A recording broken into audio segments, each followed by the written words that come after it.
Dave Knight's here, you guys. Welcome, Dave. Yeah. The Dave Knight. Thanks for Dave having Knight. me, guys. Thanks for having me. It's a pleasure, man. So the show, we usually started up with a little ChatGPT introduction. So if that's boy. okay with you, I'm going to read off what the internet says, and you tell me if I got it I'm a right. little nervous and curious This at the could same be time. dangerous. Yeah, we might have to edit this already. So it goes to say, Dave Knight, a dedicated advocate and financial strategist for first responders. David, a police officer, is a visionary founder and principal at 911 Wealth Network and the First Responders Wealth Network, where he focuses on educating first responders on how to secure their financial future. How's it doing so far? Yeah, not bad. A lot of responsibility there, but yeah. Goes on to say, after studying at Brock University and Sheridan College in Oakville, Dave applied his knowledge to create platforms that cater specifically to the financial needs of those who serve in demanding roles. He's currently living in Burlington, Ontario. He's committed to empowering his community and fellow first responders with the tools he needs for financial wellness and security. So far, so great. Wow. Yep. Dave combines work, his academic background, and his passion for supporting the heroes of our community. Join us as we dive into his journey. Oh, that's cute to ChatGPT. Yeah. Put that on the I like back that. end. I like that. I just got to say, definitely not a financial advisor at any Okay. standpoint. So that's like a definite definition there of not. But just I like to share my experience and share what I learned along the way. So Yeah. that's pretty much how I would define it. Okay, love that. So start with your full-time job. Tell us about that. Yeah, so full-time police officer, still active in my 14th year, which is crazy. Time flies. I think Thank when you we for your service. Yeah, thanks. Enjoying it still. And yeah, actually, I just got off nights last night, so I'll try and get through this one. But Thankfully for the Starbucks. oh there. yeah, this is pretty much my bloodline right here. Let's go. So, but yeah, 14 years in and enjoying it, and yeah, just do lots of stuff, keep busy, but still grinding away on the road. Yeah. mhm. So we, just before we started, we talked a little bit about that grind, a little bit about what you're doing to help build wealth and what you're trying to achieve for yourself. So tell me about that side. Yeah. So I've always been a worker, like whether I've been, even when I was in university, I was always kind of working full time on the side, maybe not full time, but just always keep myself busy in order to kind of keep ahead. And, I got introduced to real estate investing specifically, and over the years kind of evolved into, buying a first property and just seeing kind of how that kind of works for you over time, and the amount of overtime I have to grind in order to even make that up on the real estate side. So I found over time it naturally evolved into dedicating my time into learning about real estate investing versus always dedicating my time into grinding out overtime. So that's kind of how it started. But yeah, that's pretty much what I focus on mainly outside. I know a lot of people do different businesses. Sometimes it's difficult actually to do anything outside the workplace because you do need, in many cases, you need permission to actually, work outside the workplace. But yeah, I won't say where I work, but I've been very fortunate that they let me do that. And I just kind of try and stay below the radar best I can, but have a good impact as well. Yeah. So, And the real estate investing piece, there's lots of ways to get into that. What do you like to get into? What's been working for you? well, what's working now, definitely, I know we were talking a little off air. It didn't work, maybe 5 years ago, Changes but or a by few the years ago, quarter. right? Yeah. And but what I'm focusing on now is definitely different. Where I started. Where I started, like I mentioned, like I guess my full backstory is I bought a townhouse in Burlington, my first property, right out of a university, but I didn't really have a solid income, so I was able to get the down payment and I was able to co-sign. But to live in there, I would have been extremely tough. So I was a landlord from like kind of day one. I bought a property and rented it out for 2 years while I saved some more money. So right from day one, I kind of had that kind of accidentally fell into like the landlord role. But then evolving over time, you learn about forcing appreciation and renovating and fixing up properties and that sort of thing. So did the conversion route. And I know, again, we were talking about that sort of thing in the Hamilton area. But now I'm focused on new development. So there's a huge housing crisis. CMHC has a great program right now that's really incentivizing and encouraging people like us to develop new housing. So that's what we're focusing on now. And on the residential side, right? Yes, all residential. Yeah. Okay. And so what's worked for you the best? So go to the first townhouse you had. That's a landlord scenario, presumably held for a period of time. Yeah, I had that for many years. Owned it for a couple years. I rented it out and then moved into it for a few years, and then naturally the equity built up. So learned. I didn't even know what equity was. I didn't refinancing your property. What are you talking about? So was able to refinance that property, put a down payment on another one, and then that's kind of where the snowball started. And obviously, with the appreciation we've had in this area for the last 10 years, it doesn't take a rocket scientist to make money, but definitely to leverage that takes a little bit more experience. So that's kind of where the learning curve started. But got into student rentals shortly after that because I was always told to chase cash flow. So I learned about student rentals in Welland with Niagara College out that way. And then got into forcing appreciation through converting or conversions and doing larger renovations and whatnot. So during the BRRRR strategy, you buy something, you renovate it, refinance it, and repeat it. So really focused on that for, I'd say, about 4 or 5 years. And then with the interest rates changing, pivoted a lot of people's strategy. Stuff that was working for many years isn't working anymore. And actually, I was a little kind of stagnant for about a couple of years or a year and a half of just figuring out what I'm going to do next. And some close friends who, I'm very tied into the investing community in Ontario. And this was kind of I don't want to say up and coming, but just almost a real true opportunity in a generational time period right now. One is just the housing crisis and the demand, but also the financing opportunities that are out there that CMHC is offering people like us to create this housing. We can get up to 50-year amortization now. Whereas, for example, people who are listening, your house is maybe 25, 30 years. Well, they're offering up to 50 years. So things can cash flow, things work out on paper a little bit more.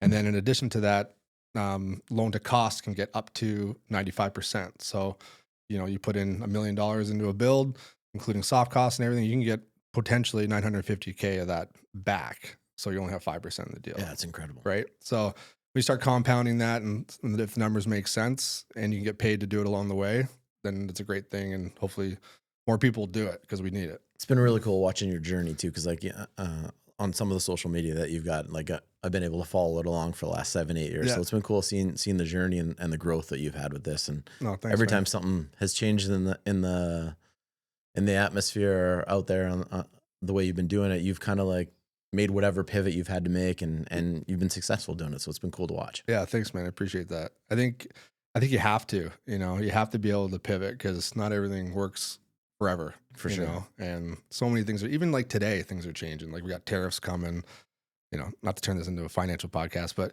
basically, there's a lot of stuff that's constantly changing. So you got to keep an open mind, talk to people, lean on people with way more experience than you, and just try and navigate life. Well, and what's cool about it is you going through all these steps and jumping all these hurdles and finding your way out of it and finding the next path. You haven't been afraid or you haven't tried to hide how you've overcome those. You try and get that out to other people, and you're trying to help other people that are going through this stuff. So that's the other cool part, is that you're really trying to help other people that are doing this. And your podcast has been incredible for a lot of that kind of stuff and other financial awareness for first responders and guys out there too. So yeah, thanks. I think, we're all going through it together. So there's no, secret answer behind the curtain. It's just everyone's navigating it along together and figuring out as you go. So, if I can share what it is that I'm doing and learned in the past, then why not share that? Especially with, our community of first responders. I find it's almost like taboo to talk about money and finances and wealth, and because it's just not our, it's not like you're in a sales role and you're talking about numbers. We're dealing with other things for sure. Societies, and so it just doesn't get brought up very often. So it's just a platform and an area for people to kind of strike up that conversation. And I've been fortunate to have a lot of great people come on my podcast. And to be honest, it started off as just a passion kind of project where, I enjoyed what I was doing. I like talking about it. I could talk about this for days, and I bring on people that are way more successful than me. And, and I was just sharing that along the way. And it's been about 5 years now. I think 2019 is when we started the podcast. So that long already? Yeah, it's crazy. Good, yeah. Man. And, how many episodes have you hammered out? Oh, I don't know. I think, there was like, I would maybe do like once every 2 weeks, and sometimes it'd be once a month. And lately it's been like once a week. So I don't know. I think I'm over like maybe 60, 70 like episodes. awesome. Maybe, I don't even know, dude. A lot. Yeah. So, but yeah, anyway, so just leveraging other people's experience was really fun for me. I bet you've seen a few changes since 2019. Yeah. Anything around that time change your investing strategy? Any, Oh man, it was almost like anyone holding, anything would look like a rock star, for so long. Everyone was bragging about being an investor, but you just had to sit on a property and it would just accumulate so much wealth over time. But really, the real true players come out when things kind of hit the fan, and you see like your knowledge really comes into play. And but yeah, lots changed. I mean, but it's all that experience up until then allows you to be able to pivot, like you talked about. But yeah, lots changed. Like my focus was mainly in Hamilton doing conversions for so long, and then just having to pivot into what we're doing now and just finding what makes sense. And I guess a big learning thing for guys that, if they're still looking to go down that path is just make sure you don't over leverage, because you never know, what's going to happen in the market. Right. And I think that's what stung a lot of guys that were in that, like doing what they were doing. They're probably good at it and there was good money, but it's when you were born back against it to try and over leverage yourself. And then when the market shifts, those people they're in trouble. Right. Well, it's just like, you don't learn in the good times, you learn in the bad times. Right. I mean, it's so easy to get complacent when things are going so well and things are on the up and up. But like I learned more, I would say, in the last like 3 to 4 years than I have in the last like 15. So that just shows you. Yeah. Yeah. So, and that's also the mindset of somebody that's made for something like this, right? Is look at those L's and look at them real hard and say, okay, how did that get to that loss? Like and can I, be smarter next time? What can I take away from it? Because, you and I were talking before we started.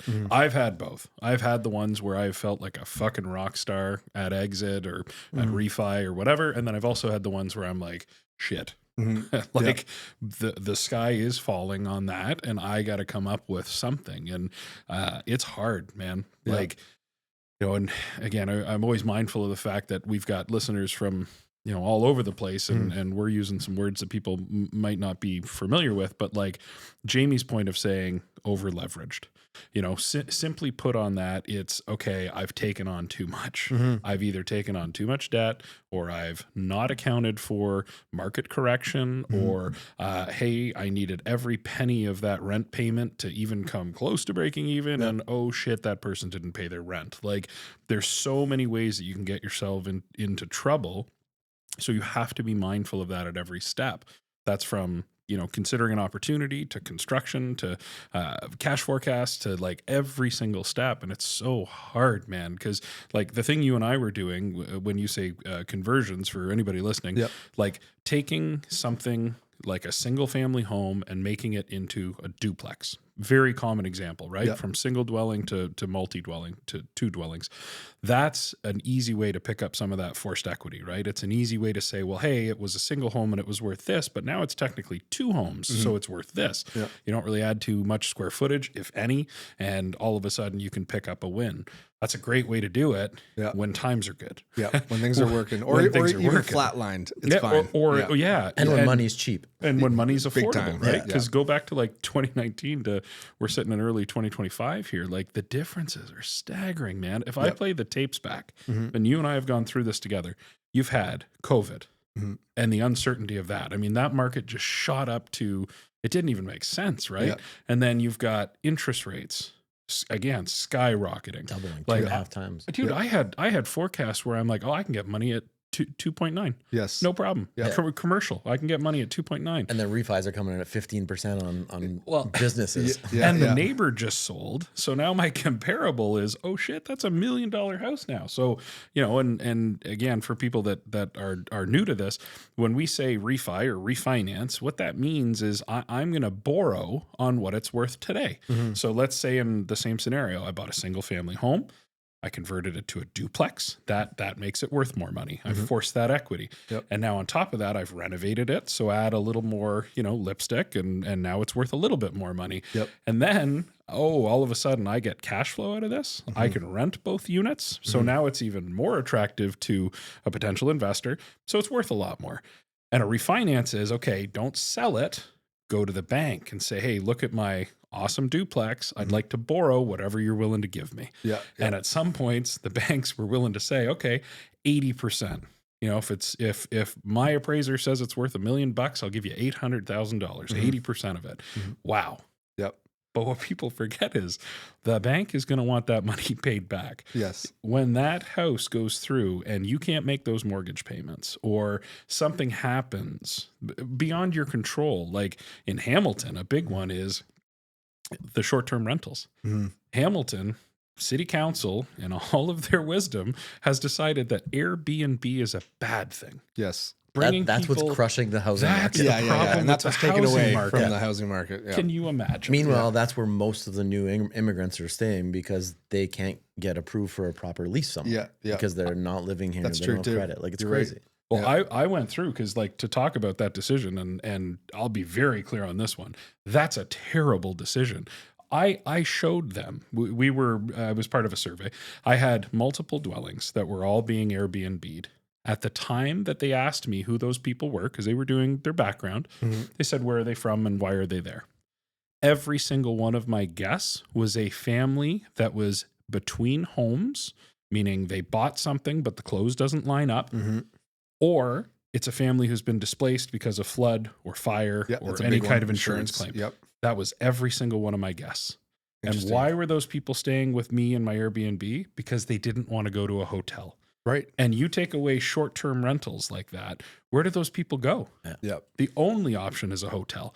So again, we fill this market. And then, some of mine were in locations that were close to schools and hospitals. So I had these traveling professionals. Yeah. Like one of my best guests still to this day is a gentleman who's an anesthesiologist, and he comes on contract. Yeah. So when he comes in for contract, he's spending a month at a time.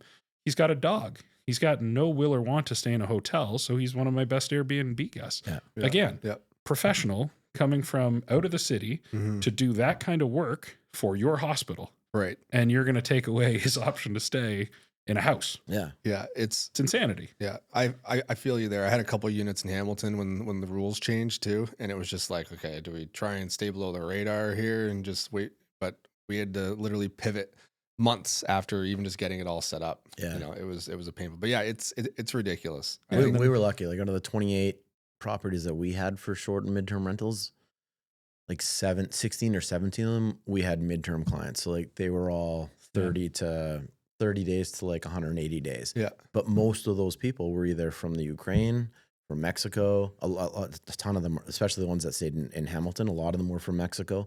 But none of those people, because they didn't have on paper jobs in Canada, they didn't have a credit rating in Canada, none of them could get approved for a lease. So like, where are all those people supposed to go if they can't stay in a short-term rental? You need to keep a certain market available for people who don't fit into the the standardized annual leases, families, that sort of thing, like insurance claims, people coming through the city. Like I know even Hamilton specifically, a lot of people who own a lot of Airbnbs and dealt a lot with like the film industry. Yeah. So they would be doing a lot of work in the area. They come in for contracts here and there. But now all that's dried up, and now it's all just hotels. Yeah. And hotels are even limited in Hamilton. So. Yeah. And then that can throw that curveball. So then, even your exit strategy, your long-term strategy, your hold strategy, when you talk about the Burr model, like you got to build that variance in now. Yeah, so now I make less money because I have to rent long-term, and I make less money because I have to pay the city for a license to do what I do. And then you're in this weird transitional space where it's like, does this even make sense? Right. Like, because if I have to leave behind, and it sounds like CMHC is doing some exciting things, but even if I have to leave 5% of my money in there, what's the return on that? Yeah. Because traditionally it was like, provincially, we'd probably see about 8% appreciation year over year, probably historically. 8% on your money's not bad. Now we're talking, but it's been nothing for a while. I'm not against the licensing and like making it legitimate. Yeah, like same. that's fine. The problem is that they all want to make it that if it's not your primary residence, you're not allowed to have investment properties that you do this with.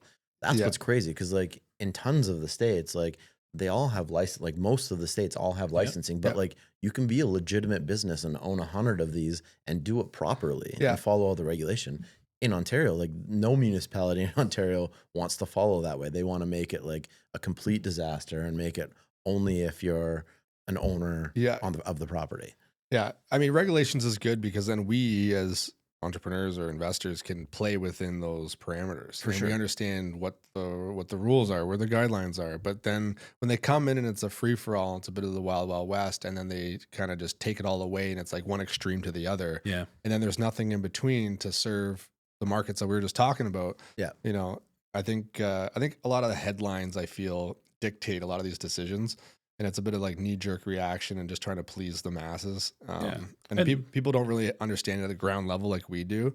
Because you guys are obviously literally boots on the ground and have businesses within it, you know? So. And Burlington's going down that path. Like I've talked to like 2 or 3 city councilors in the last like 3-4 months. And like they've been pushing for this for like 2 years. It's just been pretty quiet. But like I had all of these arguments on the table. I'm like, well, next time you guys have like a city meeting about this, like, you should probably have people that are like us that are there and like try and explain the other side of it. Cause like you guys are literally just tunnel visioning one excuse why you don't think this is like, we're not saying don't regulate. It's just a business should be able to own multiple properties and do this properly. For sure. And that is better for the community, because where the hell are all these other people going to go live? Yeah. Yeah.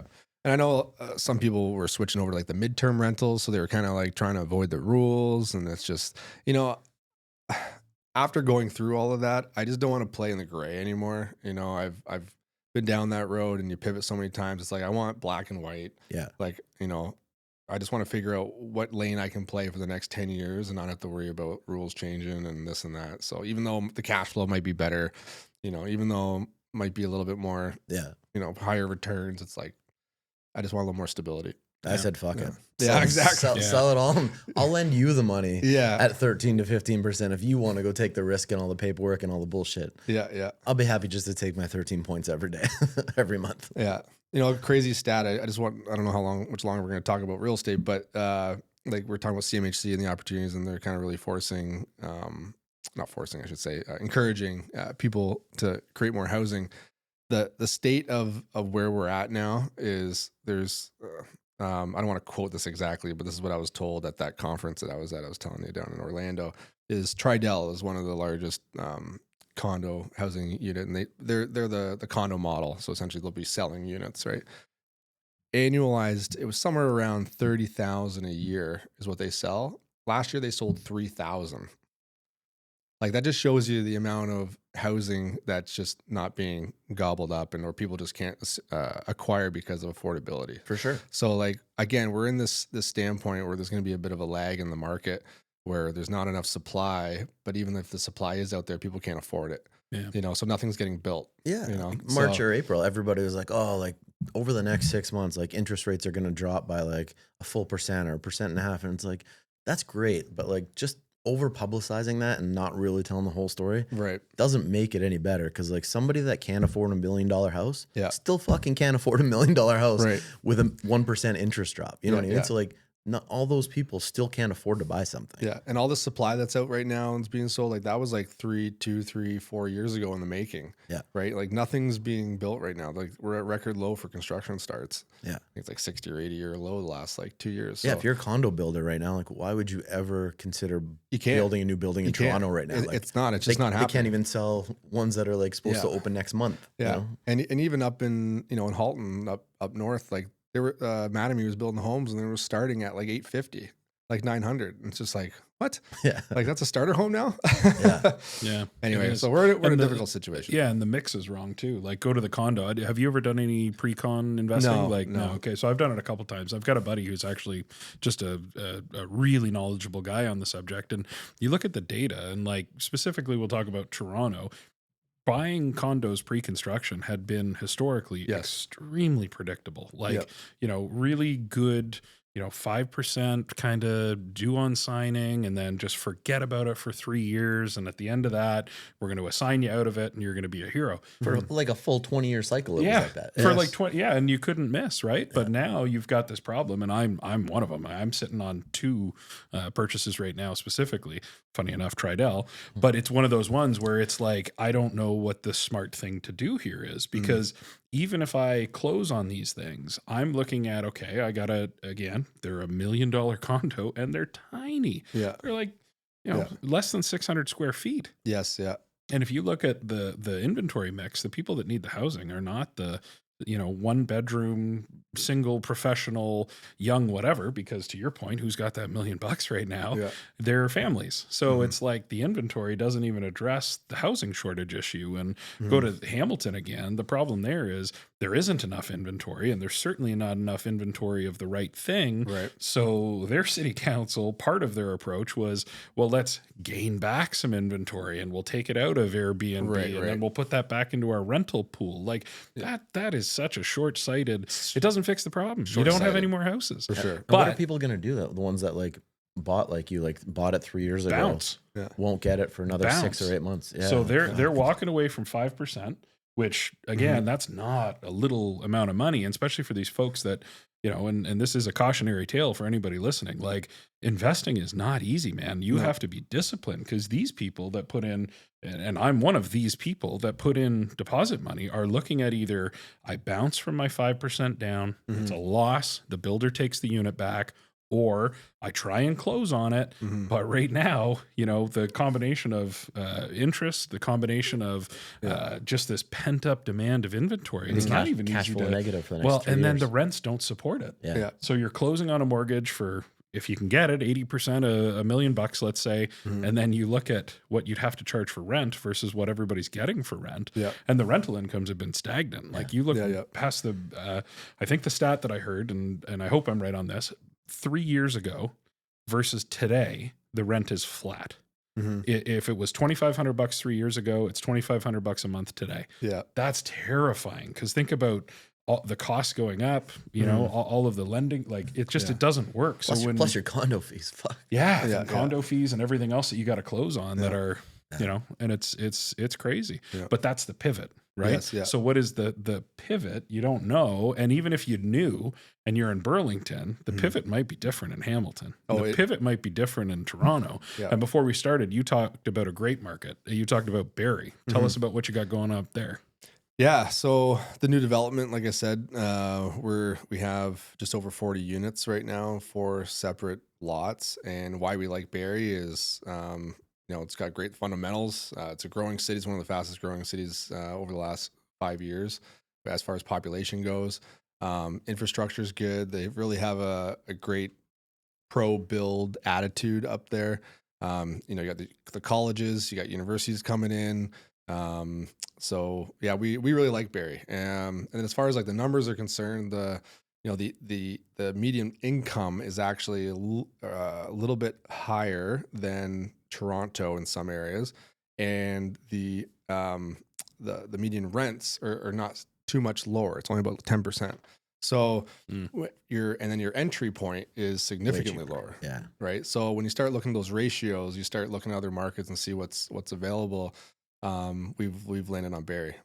So, but yeah, I think the biggest thing is they're very pro development there, and they're very active in creating more housing. There's a lot of push from the top federal of incentives for even Burlington and all these other municipalities to create units. I think it's 23,000 units that Burlington's included, and so is Barrie. And I know Barrie's well on their way. I think they've already got 5,000 or 6,000 already committed, and they're cruising. So we're going to be part of that wave, and the demands there too. So. And you're trying to get more doors on whatever lots you can get, right? You're building much more than duplexes. Oh, yes. Sorry. Yes. We're so basically we're doing 10 units, anywhere from 8 to 12 units. So what we're essentially doing is finding large single family lots and severing them. And up there, depending, a lot of variables involved, but essentially you can get up to 4 units as of right per lot. So we can take a single family lot, convert it or sever it into 2 and get 8 units on there. 4 and 4. So we're Right. doing stacked towns right now. We had one lot that we were able to get severed into 3, so we had 12 units. But yeah, so right now we're focusing on the multifamily purpose-built rental up there, and numbers looking great. So That's awesome. So yeah, and go And they're ahead. making the process simple for you, like, instead of dragging their ass and making it a 4-year project. Like, you're Yeah. able to turn these around pretty quick. Yeah, so there's different routes you can go. I mean, we're talking about condos and whatnot. Like those take years just to change the zoning, right? So we're finding zone-ready lots in Barrie downtown that are able to build what it is that we want to build. So that's step 1. And then 2, they passed Bill 23 a couple years ago, where 10 units and under, you can bypass the site plan approval process, which can often take a year or more, 6 figures or more to go through that process. So some of those elements we still have to do, but it's not quite a lengthy. So you got a lot of, you're saving on so much time, some overhead dollars, consultants, testing, all that stuff.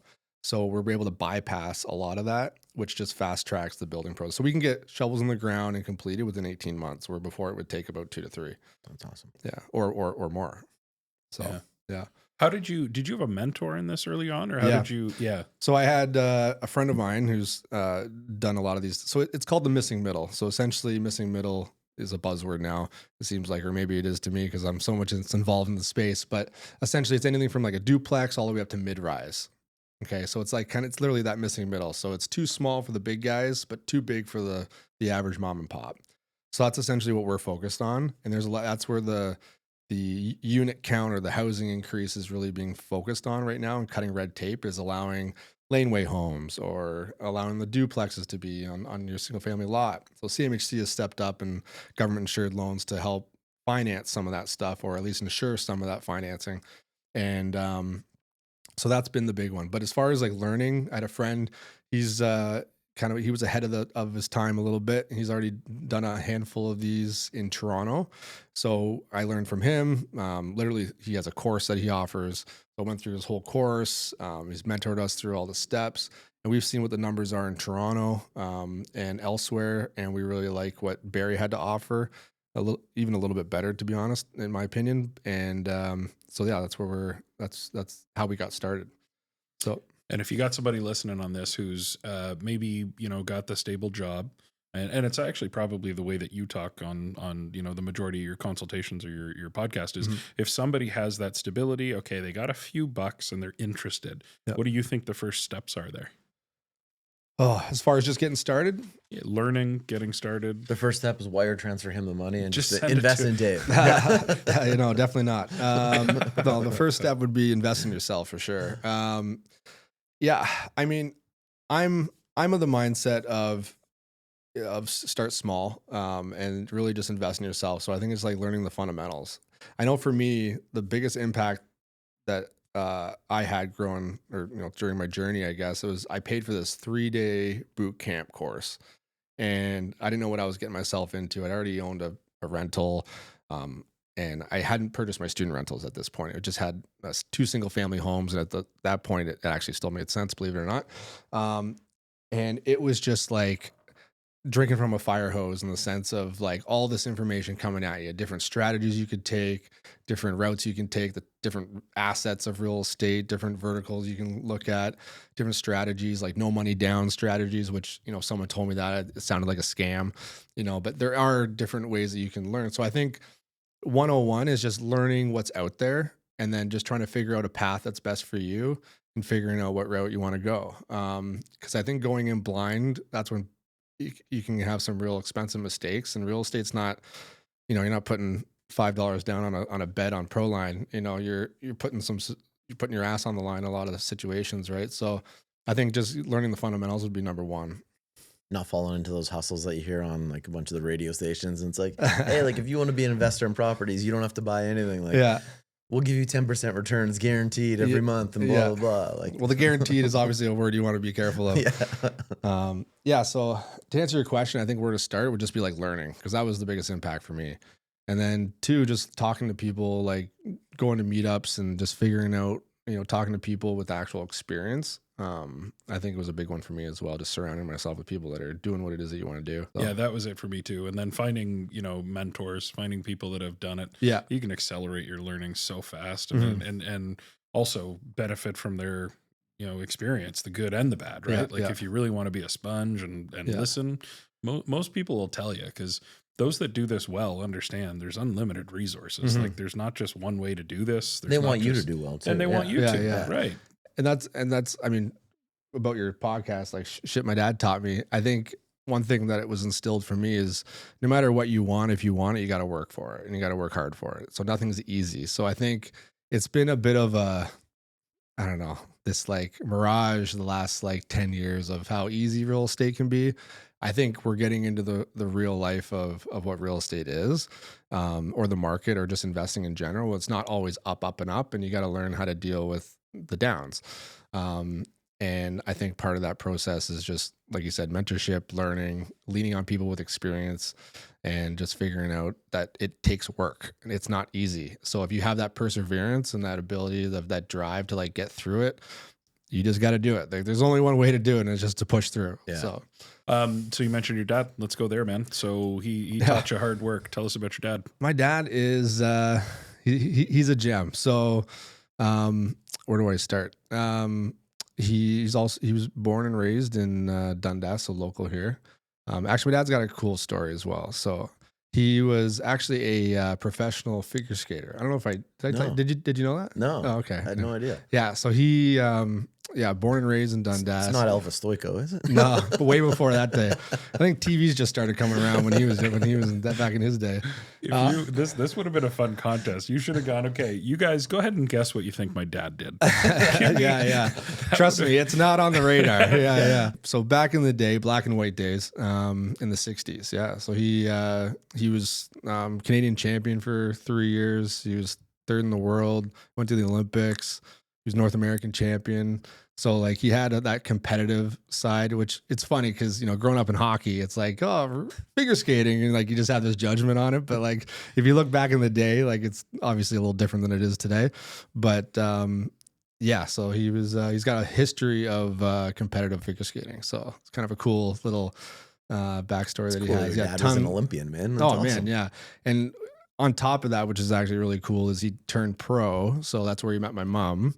And they were both professional figure skaters, and they toured around in Ice Capades and Holiday on Ice, which was kind of big names back in the day of touring North America and Europe and that sort of thing. So the stories that they have from like those traveling days are really, really cool. So we'll be up at the cottage, the wine will be coming out and be like, oh, I remember this one time. And you're like, you never told me that, some cool celebrities and just, just experiences that the average person would never get to experience. Sure, we've all got some travel stories. Oh, yeah. we can't go there, though, can we, Jamie? No. Rule number 1. That's crazy. What's so growing up with parents that are on the road, professional athletes? What's that like? Yeah, so my sister, I got one sibling, older sister, 6 years older. So she was born while they were on the road doing their thing. But when I was born, they were already in Burlington and settled there. So they transitioned into actually entrepreneurship. They owned Pizza Delight, which was a pizza franchise. So they had a number of franchises in the area, and they did that for many, many, many years until basically they retired. And then my dad continued in some little things like coaching figure skating, Burlington Oakville club, that sort of thing. But yeah, growing up, actually it's funny because my sister can't even skate, but it was never like a lot of pressure in like the sports, which you would think like, professional athletes, they would want to push, but it was never like that. If you found something that you were doing, then the pressure was more on. And I think the competitive side was taught well. So I think, just going back to the name of your podcast, I think instilled in me for sure. I always kind of fall back on hard work, good ethics, kind of good family morals. That seems, but the kind of work what you want mentality was really there, and nothing was really given to us. So, like even growing up, we had a cottage. I was fortunate to have a cottage growing up in Tobermory area. And I'd always bring friends up to the cottage. So, all right, Dave, let's go up to your cottage. Let's, good times. No, guys. When you get up to the cottage, you got to work the first half of the day, and then we can play in the afternoon. It's like, what? We're building brick walls, and it's like, what do you guys get me into here? So like that was we always had good times, and it was very, good memories growing up. But that hard work was always instilled in us. Work hard, play hard. Yeah. So you have to earn it for sure. So that was a big one. Afternoon cottage beers always taste better. Oh yeah. I know, right? At lunchtime after a little morning work. Yeah. Nothing better. You and your dad super close? Yeah. It was funny. I was talking to my wife about, coming on here. He's like, well, what are you going to talk about? I was like, I don't even know. So like on the drive over is pretty much my prep. But, it's funny. Your parent, in my opinion, and I don't have any kids, so I'm speaking from just growing up experience, but like, they were more of the disciplinary role growing up and kind of keeping you in line. And, sometimes when you get out of line, you got to get put back in line kind of thing. But now as I'm older, like we genuinely enjoy hanging out with my parents or especially my dad, like we just got back from spending 2 weeks down with them in Florida and like some retirementville of like nothing around, so like we enjoy our time with them now. So yes, we're close. And I think the older you get, the more close you get with your parents or my dad in this situation. Cause I think you just kind of, you get more mature and you just kind of respect the friendship there. After university, the kids kind of go away, but then 10, 15 years later, the kids kind of come back again. They're not milking off me anymore. Yeah. So, we can open up the conversation here. That's it. What'd your dad think when you told him you were going to be a cop? Oh, I don't know. I just, there was never any pushback. It was just always like a good, respectable, good job. My mom probably had a different opinion of that, but a little more worrisome, I guess. But no, it was good. It was always great feedback and positive experience. It's funny. It's like one of those things I don't talk a lot about like work as much. It's just kind of, I'm a punch in, punch out kind of guy. Leave work at work. Yeah. I've been able to just do that really well. I think a lot of the time is because I've been able to focus on other things outside of work, where some people like they live and breathe their job, which there's nothing wrong with your other that. 2 full-time jobs that you have. Yeah, pretty much. But like, I have my own goals and, and whatnot, but, everyone's different. So yeah, it's, I've always been able to talk to them about work and whatnot, but, I think they're proud of the job, obviously, and it's very respectful. So they're encouraging right from the beginning. Yeah. Yeah. Yeah, that's cool. One of the things that we always talk about on the show, men's mental health. So you check a lot of those boxes that would typically be considered barriers of entry. High probability that mental health would creep in. You're an entrepreneur, you're a first responder. What do you do to keep your mental health in check? Oh, dark humor. Yeah. I think mindset is such an important aspect to your everyday life. I think if you neglect it, it's like anything. It's like a muscle. You got to continue working on it. And I think having conversations like this is one. I think not bottling things up too. I think being open, talking about things. And I also truly think people handle things differently. So I think, again, not to repeat myself, but I've just been always, focused on something and working towards something where I don't really have a lot of time to just sit back and stir. And I think working on that mental health side of things is really, really important. So busy mind's a healthy mind for you. Yeah. And to continue on that, like a mind, yes, but also like your body too, right? Like I always was playing hockey. Always been an active guy. I go to the gym daily. So I think that side of things is really well and healthy and contributes to kind of a healthy mindset and mental health. But things have come a long way too. Like even in our workplace, we have a mental health unit that, checks in on you after certain calls and whatnot. And that wasn't there at the beginning. So I see there's been a lot of development and awareness and education and support big time. Yeah. So I think that's really, really huge. And, there might be a time when I need to lean on it more. But as of right now, I've been very fortunate to dodge some nasty calls. And sometimes, again, even on the big calls, sometimes people deal with those differently. Yeah. So, and my wife is actually, she has a paramedic background, so she still works part-time, but so we have that relationship there too, even with in our own house with my wife, where we kind of relate and understand the day to day. So that helps too, I think. Yeah. Yeah. You guys both understand what each other's going through sometimes. Yeah. And when I say dark humor, like sometimes you get a bit jaded in this job. So it's important to be able to laugh at things, talk about things, and disconnect. You know, sometimes if you become too emotionally attached to every call, that's when things can really like weigh you down. And healthy or not, it's that having that ability to like disconnect. And some people might look at that as, you know, it's, I don't know, not good to have, or like, how do you have no empathy for people? But it's not that. It's just like your ability to just disconnect. Sometimes you have to, otherwise it'll overwhelm you. Yeah. It's just the way that you internalize things. You have to. Yeah. Yeah. Yeah, that's easier said than done sometimes. It is. I You think know, so. Yeah. The work you do is heavy, and we only get little drips of Yeah. how heavy. Yeah. Yeah. But yeah. No. What do you guys? You got a good tribe around you, like the just being a part of the force and being around here. Like we, you know, one of the things we always talk about is just that having that peer group around you. Yeah. I think, you know, in my situation, like we have a platoon, so it's important to have a good team around you from the ground level, but also you have that friendship within your network as well that understands. So it's not just people you directly work with, but indirectly as well.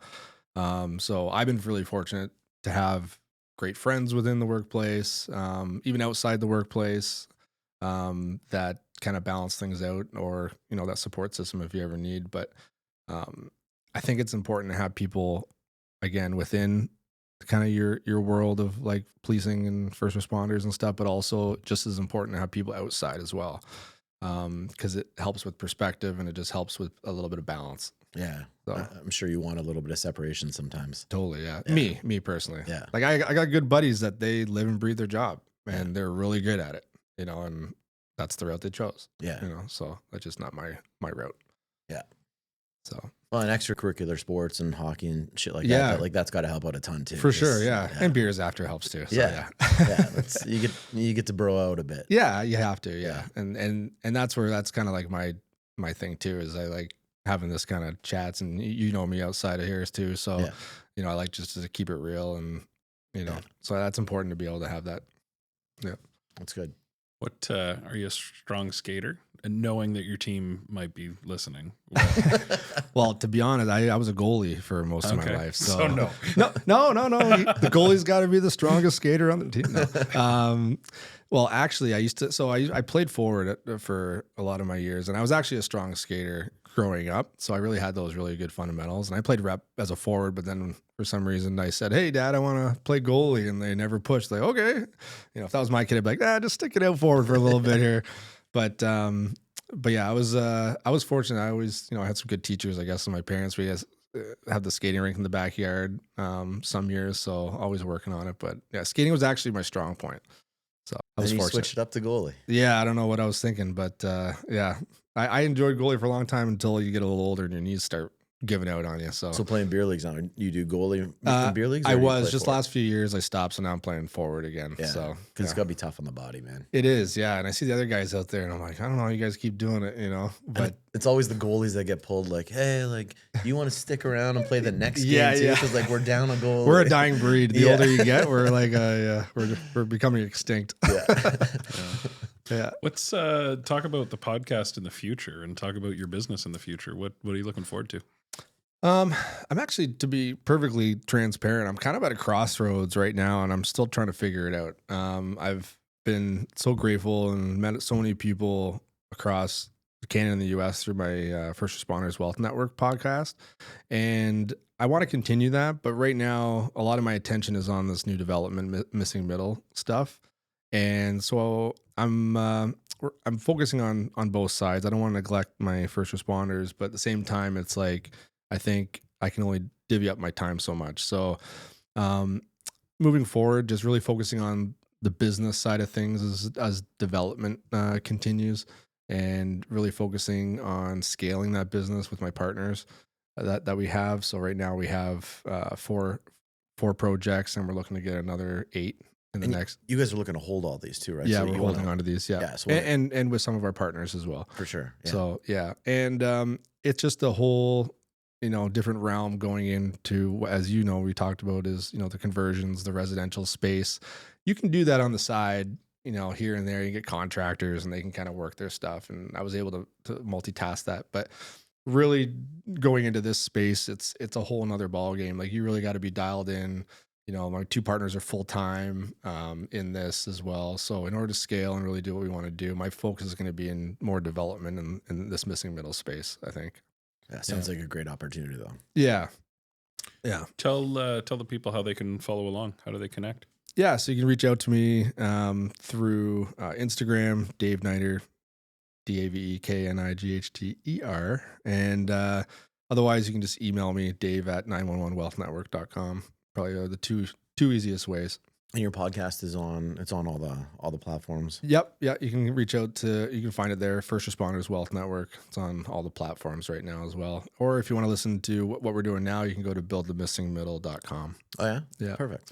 Yeah. We have a mini series that we just released with all of our team members, everywhere from our construction projects to our financing, to our accountants, to our boots on the ground and us. And we kind of explain what the process is, what Build the Missing Middle is, and the purpose was to actually help educate our investors, but at the same time, it's actually creating another network of other builders and developers doing the same thing. So we're excited to see where that goes. So we actually have our first meetup on Thursday in Toronto, and we already got about 40 people with a wait list of developers and other people in the space. Love that. Yeah. That's awesome. We're kind of starting a new direction here. Super cool. That's great, man. We'll follow along for sure. Yeah. We have a tradition on this show. We ask our guests to bring a dad joke. Oof. Bring one along with you. ChatGPT this one. All right, let me see if I can rhyme this off. Otherwise, we'll edit it out. Okay. Why does a police officer carry a pen? No idea. So they can draw their firearm. Okay. Does that work? Yeah, it's topical. Yeah. Passes the test, bro. Anything else you want to plug or talk about? Or No, I just I think you guys are doing such a great job. I know in Burlington specifically, I was born and raised in Burlington, and I consider this home, even though I'm living in Waterdown right now. But I just see all the great things you guys are doing. So I just want to thank you, because I know we've talked a lot about support systems and networks of the first responder world, but as far as the dads in the community, I see what you guys are doing. I think it's great. So just want to kudos to you guys. Thanks, man. Appreciate that. Yeah, we're always the first to say we're a small part. But hey, we're not dedicating our lives, so thank you for what you do, and thanks for putting in your time. Dad's is a full-time gig. I can punch out now and then. So. Awesome. Yeah. Okay, Dave, thanks, man. Yeah, it's been thanks. great. Thank you. Appreciate you. We'll see you again.